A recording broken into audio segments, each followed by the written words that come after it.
12 अक्टूबर 1972 flight number 571 जमीन से हजारों फीट ऊपर एक बर्फीली पहाड़ी पर क्रैश हुआ और जो पैसेंजर्स बचे रह गए उनके पास खुद को बचाने के लिए सिर्फ एक ही चारा था, अपने ही फैमिली मेंबर्स और यार दोस्तों को खाना।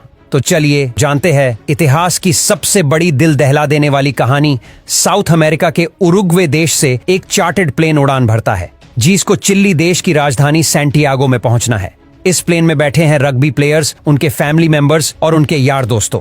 इस प्लेन में टोटल 45 पैसेंजर्स हैं जिनमें 9 क्रूज मेंबर्स हैं, लेकिन दुर्भाग्य से आगे चलकर मौसम खराब मिलता है। इस वजह से इस फ्लाइट को रास्ते में ही अर्जेंटीना के मेंडोजा शहर में लैंड कराया जाता है। ये फ्लाइट रात भर वहीं रुकती है और ये फ्लाइट 13 अक्टूबर को दोपहर के 2:18 पर फिर से उड़ान भरती है और पायलट को पूरा भरोसा था कि 1 घंटे के बाद वो सही सलामत सैंटियागो में पहुंच जाएंगे। ये प्लेन करीब 18,000 फीट के ऊपर उड़ रहा था और धीरे धीरे एंडीज की पहाड़ियों को पार करता जा रहा था, लेकिन आगे चलकर मौसम और खराब होता गया और पायलट को आगे कुछ भी दिखाई नहीं दे रहा था।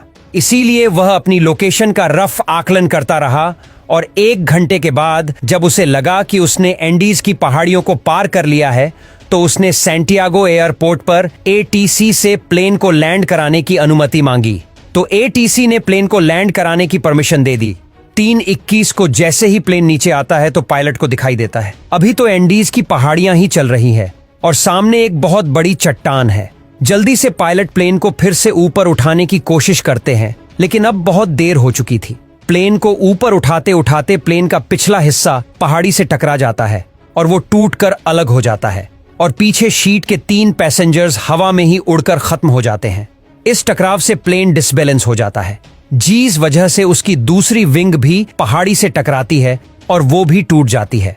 अब केवल प्लेन का फ्रंट पार्टी बचा था जो 350 किलोमीटर प्रति घंटे की रफ्तार से नीचे ग्लेशियर में टकराता है और प्लेन के पायलट तुरंत मारे जाते हैं। 45 में से 12 लोग इस घटना में मारे जा चुके हैं और इनमें से ज्यादातर बहुत जख्मी हालत में है। उन्हें ये भी नहीं पता कि इस समय वो कहां पर है। ये क्रैश हुआ प्लेन जमीन से 3,570 मीटर की ऊंचाई पर एंडीज की किसी अनजान पहाड़ी पर बिखरा पड़ा है। परेशानी ये थी कि जल्द ही शाम होने वाली थी, इस वजह से रेस्क्यू टीम के पास उनको ढूंढने के लिए ज्यादा वक्त नहीं था और इस बर्फीली पहाड़ी पर रात गुजारना नामुमकिन था, क्योंकि यहाँ का तापमान रात में -30 डिग्री सेल्सियस तक पहुंच जाता है। जल्दी ही रेस्क्यू के लिए 4 जहाज रवाना किए गए। इन चारों जहाजों ने एंडीज की पहाड़ियों को खंगाल डाला, लेकिन इन्हें कहीं भी कुछ भी नहीं मिला, क्योंकि प्लेन ऐसी जगह पर क्रैश हुआ था जहां पर सफेद बर्फ और घना कोहरा था और प्लेन भी सफेद रंग का था। इस वजह से ऊपर से देखने पर रेस्क्यू टीम को क्रैश साइट का अंदाजा ही नहीं हो पा रहा था। बचे हुए पैसेंजर्स को उम्मीद थी कि वो कैसे भी करके सिर्फ आज की रात काट ले, कल तो उन्हें कोई ना कोई बचा ही लेगा, और उन्होंने क्रैश पड़े प्लेन में शेल्टर बनाया और रात को कैसे भी करके काट लेते हैं। लेकिन जो रात गुजरी इनके लिए बहुत भयानक थी। अगले दिन की सुबह 14 अक्टूबर को सर्च ऑपरेशन फिर से चालू किया जाता है और 11 जहाज इन्हें ढूंढने के लिए उड़ान भरते हैं। लेकिन परेशानी वही थी कि क्रैश हुआ प्लेन सफेद रंग की वजह से बर्फीली पहाड़ियों में नजर ही नहीं आ रहा था। बचाव दल के जहाज सर्वाइवर्स के ऊपर से उड़कर जा रहे थे, लेकिन उन्हें वो नीचे नजर ही नहीं आ रहे थे और दिन भी गुजर जाता है। अगले दिन भी बचाव दल इन्हें ढूंढने में असमर्थ रहता है। सर्वाइवर्स को समझ आ चुका था कि ये बहुत बुरे फंस चुके हैं, मदद कब तक आएगी ये कहा नहीं जा सकता। इस वजह से वो प्लेन में मौजूद चीजों से सर्वाइवल की तकनीक बनाने लगे। धूप में बर्फ को पिघलाकर वो पानी की व्यवस्था तो कर लेते थे, लेकिन खाने के लिए उनके पास ज्यादा कोई ऑप्शन नहीं थे। दिन प्रतिदिन गुजरता जा रहा है, मदद मिल नहीं पा रही। प्लेन में जो खाना था वो भी खत्म हो चुका है। अब इन्हें इस पहाड़ी पर 8 दिन गुजर चुके थे और उधर 8 दिनों के बाद सर्च अभियान 2 महीनों के लिए रोक दिया जाता है, क्योंकि अक्टूबर के महीने में वहां पर बहुत ज्यादा बर्फ पड़ती है। ऑफिशियल्स को ये लगा कि इन 8 दिनों में सारे यात्री मारे जा चुके होंगे। इस वजह से उनकी मुर्दा बॉडी को 2 महीने के बाद खोजकर उनके घर वालों को भिजवा दिया जाएगा। इधर सर्वाइवर्स को प्लेन के मलबे में एक रेडियो मिला। जब सर्वाइवर्स ने रेडियो को ऑन किया तो उसमें उन्हीं की न्यूज ब्रॉडकास्ट हो रही थी कि फ्लाइट नंबर 571 के सर्च ऑपरेशन को अब बंद कर दिया गया है। इस न्यूज ने सर्वाइवर्स के होश उड़ा दिए। अभी तक तो उनको अपने खोजे जाने की एक उम्मीद थी, लेकिन वो अब रेडियो पर अपने ही मरने की खबर सुन रहे थे। उन्होंने प्लेन की सीटों को फाड़कर उसकी रुई को अपने कपड़ों में भरकर ठंड से बचने की कोशिश की। सीट कवर को पैरों में लपेटकर बर्फ में चलने के लिए जूते बनाए।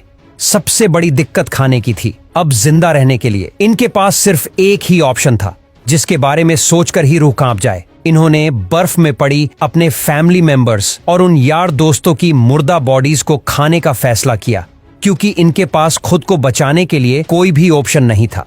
लेकिन 29 अक्टूबर को कुदरत ने इनको एक और झटका दिया। वो रात में सो रहे थे और अचानक उन्हें पता चलता है कि पहाड़ से बर्फ का एक मोटा हिस्सा टूटकर नीचे गिर रहा है।